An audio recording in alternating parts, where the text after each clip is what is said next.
Hi, well, are you ready for today's lesson? Principle number 1, leverage. Let's discuss what leverage really has to do with real estate. I mentioned that when I introduced this series that you can procure more real estate for less cash. Now, it's very simple. Leverage works this way.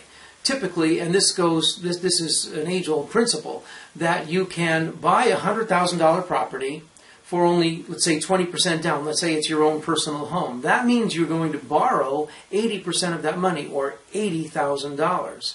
So if you have $100,000 cash, you don't have to buy just one property. What if you took that $100,000 divided by 5, 20, 20, 20, 20, 20, and you bought 5 properties?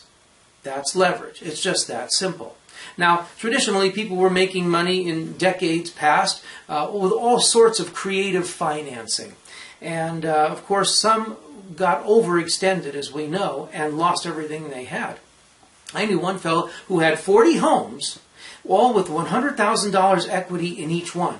And then when the bubble burst in early 2008, he ended up subsequently having 40 homes with negative $100,000 equity. So he went from multimillionaire to bankrupt. Not the way we want to go.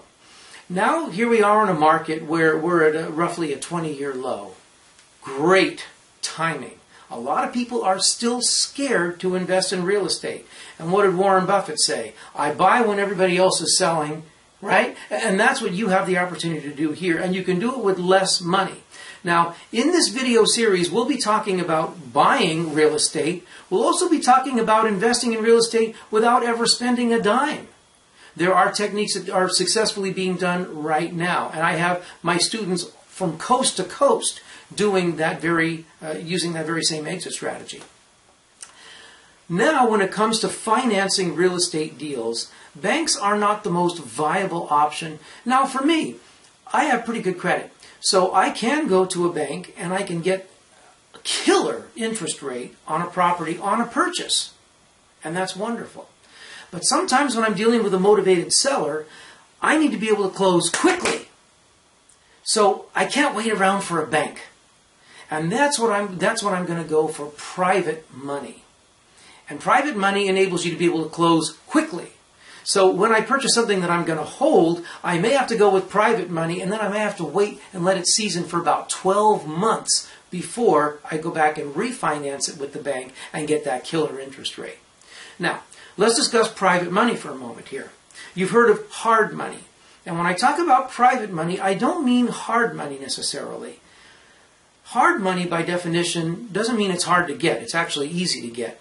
But it's called hard money because it is secured by a hard asset. Well, that would be the real estate. And they're going to want to be in first position against that property. They're going to carry a note against the property with no one in front of them.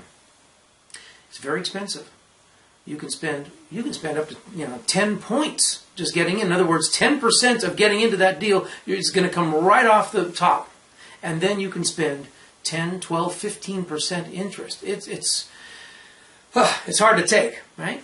Private money is a little different, but very, very plentiful these days.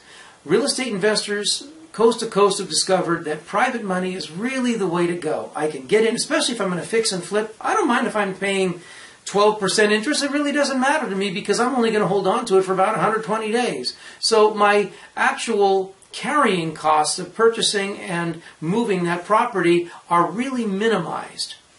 Private money is a great way to go. Where does private money come from? Wealthy people with lots of cash? Actually, much of your private money comes from people with cash, yes, but they're not wealthy people. They're people, normal people. They could have a state job, or they've been on their job working at Intel or Hewlett-Packard for 20 years, and they have an IRA, individual retirement account.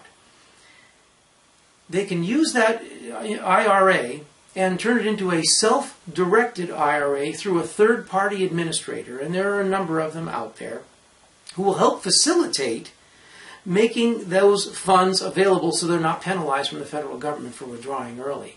And then they can become investors in your real estate business. It's very doable. It's being done by scores of real estate investors across the country. I help my students to be able to do that as well. So that's the idea of leverage. In our next principle, we'll be getting into specific techniques. As a matter of fact, we'll be talking about the technique of wholesaling and fix and flip, where the principle of leverage is definitely going to apply in one stage of the deal or another. So stay tuned for Principle 2. All the best.